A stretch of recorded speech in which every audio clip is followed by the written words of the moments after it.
Controller setup. Hardware menu.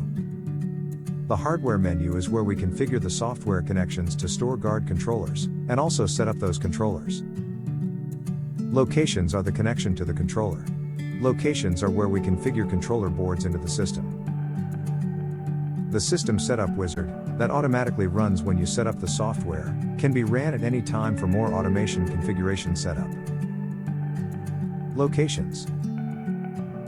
Locations are the connections to the controllers.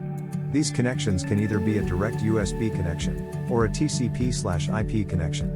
We first select the type. For USB, connect the USB converter to the PC. More than one comms converter can connect to the PC at the same time. The comms port will need to be assigned manually or using the auto-find. For IP, enter the LAN address for connection. Install the LAN device installer to help you find the IP. This should be set as a static IP address.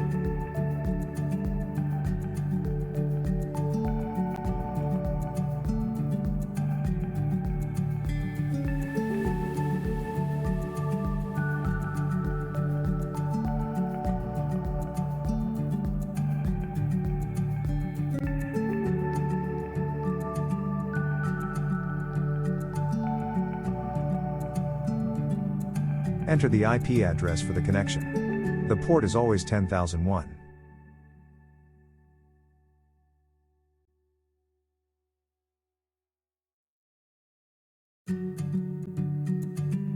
Location groups.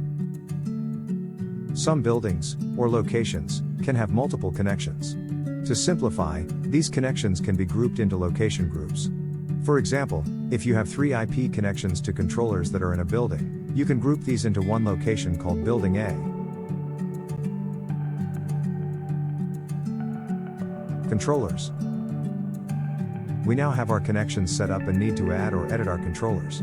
Here we can bulk add, edit, and delete controllers. We can also make controllers inactive by unclicking the active control box.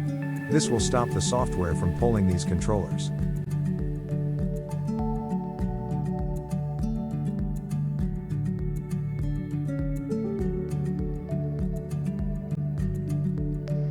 Edit controller. When opening up the controller screen, you will see the address, location, and controller type. Here we can change the control type from door to elevator/left. We will also see up to 4 readers. You can see the reader's name, type, and the relays associated with the reader here. You will also see the relays. Automatically you will have 4 relays. To add expansion boards, click the Add button to add any additional relays you may have connected. And finally, a dynamic configuration controller screen that shows the DIP switch address for the controllers, link configurations depending on your controller types. This is a handy image to confirm if you have everything configured correctly.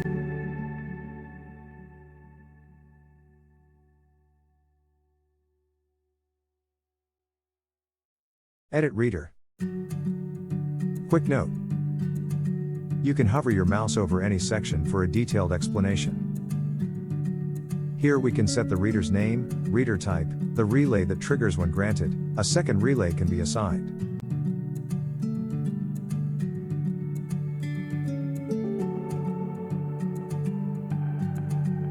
Anti-passback is tracking when a user enters and exits a building.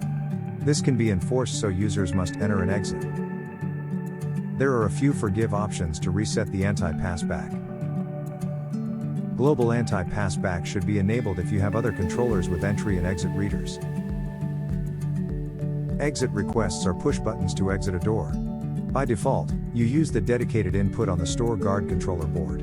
You can manually select another input by using the Calculate button.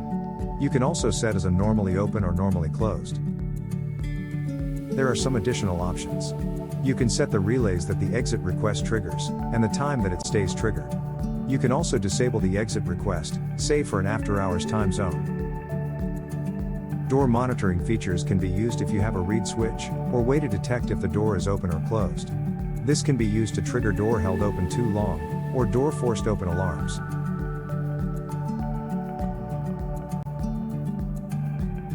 This feature is disabled by default. By default, connect the input to the dedicated input on the side of the board. You can select a custom input by clicking on the Calculate button. Set if it is a normally closed or normally open input. Options is where you can enable door monitoring. Setting a door open too long time will enable door monitoring. You can disable this feature using the time zone here. Door open too long alarm is where you open the door and do not close it. Alarm relays are set here and will trigger when an alarm.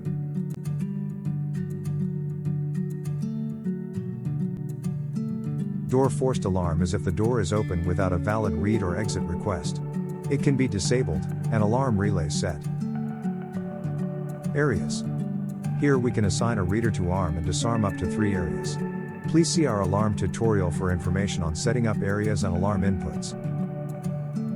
Mantrap/ground loop are inputs that can stop a reader working. For example, at parking areas, you may want a car detector to trigger a reader to work, or maybe you need one door closed to open another door. Select the input and choose a spare input. The PIG 1 and PIG 2 on the board are usually spare, or you can use an expansion board. You can adjust these settings for all the other readers on the controller.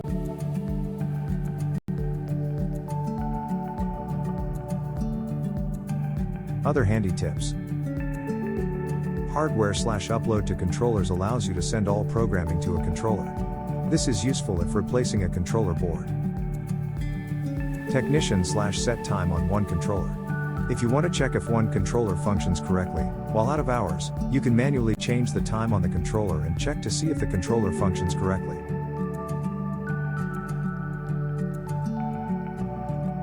Once finished, go to Administrator/set system time to set the time back to the PC time. And finally, as an installer, this is a great opportunity to set up a software operator for the site admin. Here we can add a new operator. It is recommended that you give them admin access that will give them full access to all menus except the hardware and technician menus. This concludes the video tutorial covering controller setup. We hope it has been helpful. Thank you for watching.